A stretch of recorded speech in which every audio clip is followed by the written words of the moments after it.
বাগদা block ex serviceman welfare association এর পক্ষ থেকে আয়োজন করা হয় বিশেষ কর্মসূচির।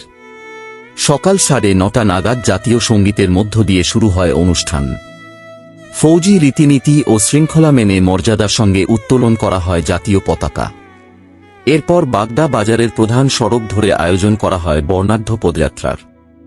জাতীয় পতাকা হাতে প্রাক্তন সৈনিকদের এই শৃঙ্খলাবদ্ধ পদযাত্রায় দেশপ্রেম ও জাতীয় ঐক্যের বার্তা ছড়িয়ে পড়ে গোটা বাজার এলাকায়।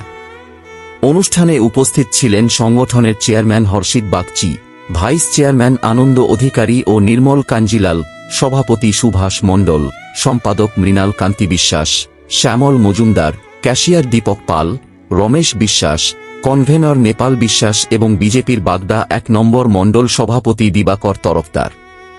বক্তব্যে উঠে আসে স্বাধীনতার প্রকৃত তাৎপর্য, দেশের প্রতি নাগরিকের দায়িত্ব এবং নতুন প্রজন্মের মধ্যে দেশাত্মবোধ জাগিয়ে তোলার বার্তা। স্বাধীনতার অমর ইতিহাসকে স্মরণ করে দেশ ও দেশের মানুষের উজ্জ্বল ভবিষ্যতের জন্য শুভকামনা জানান উপস্থিত সকলে।